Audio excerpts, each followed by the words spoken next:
بسم اللہ الرحمن الرحیم۔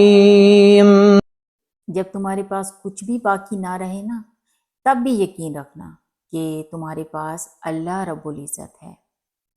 ٹوٹے ہوئے دلوں کا ٹھکانہ اللہ رب العزت کے سوا اور ہے ہی کہاں، بس وہی ہے جو انہیں جوڑتا ہے اور ان زخموں کا مرہم بنتا ہے۔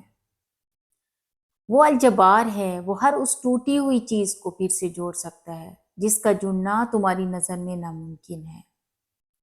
پھر بھلے یہ تمہارا وجود کرچی کرچی کیوں نہ ہو جائے، وہ تمہیں پھر سے یوں سمیٹ لے گا جیسے تم کبھی بکھرے ہی نہ تھے۔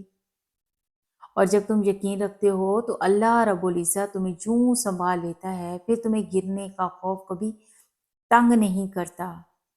اللہ کے بندو، جو تمہیں بے چینی میں مبتلا کرتا ہے وہی تمہارے لیے اسی بے چینی سے تسکین بھی نکالتا ہے، اور پھر وہاں سے راستہ بناتا ہے جہاں سے تمہیں امید بھی نہیں ہوتی۔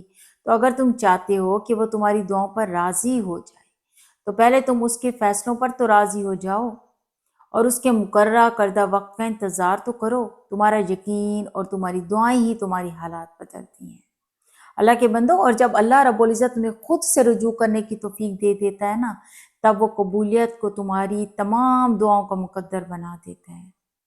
جب تمہاری ہر کوشش ناکام ہو جاتی ہے نا، تب تمہاری دعائیں ہی تمہیں ان چیزوں تک لے کر جاتی ہیں جن تک پہنچنے کا تم تصور بھی نہیں کر سکتے۔ پھر تمہاری دعائیں کن سے فائقون تک کا سفر لمحوں میں طے کرتی ہیں۔ پھر اسے مایوس کیوں ہونا جس کے علم کے بغیر ایک پتا بھی نہیں ہل سکتا، جس کے ایک حکم پر کائنات بنا دی گئی اور ایک ہی حکم پر ختم کر دی جائے گی۔ مایوس تو وہ ہوتے ہیں جن کے پاس اللہ نہیں ہوتا، اور ہمارے پاس تو اللہ رب العزت ہے، یعنی بادشاہوں کا بادشاہ، یعنی تمہارا آخری اور واحد مددگار رب رحمان۔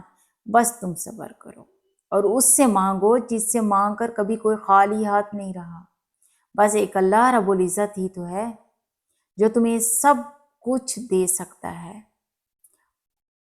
اور جو تمہارے نصیب کو تمہاری رضا کے مطابق ڈھال سکتا ہے، جو فرش سے عرش تک ایک ہی اشارے پر سب کچھ بدل سکتا ہے۔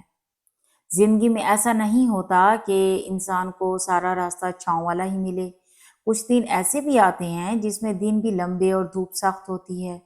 لہٰذا ان دنوں میں صبر و شکر کے ساتھ ٹھنڈی چھاؤں کا انتظار کرو، اور زبان کو شکوہ کا نہ ہونے سے محفوظ رکھو۔ اور اللہ تعالیٰ سورہ بقرہ کی آیت نمبر 155 میں خود فرما رہا ہے کہ اور ہم ضرور تمہیں کچھ ڈر اور بھوک سے اور کچھ مالوں اور جانوں اور پھلوں کی کمی سے آزمائیں گے، اور صبر کرنے والوں کو خوشخبری سنا دو۔ اسی سے تو پتہ چلتا ہے کہ فرما بردار کون ہے اور نافرمان کون۔ محبت میں سچی اور محبت کے صرف دعوے کرنے والوں کے درمیان فرق ہوتا ہے۔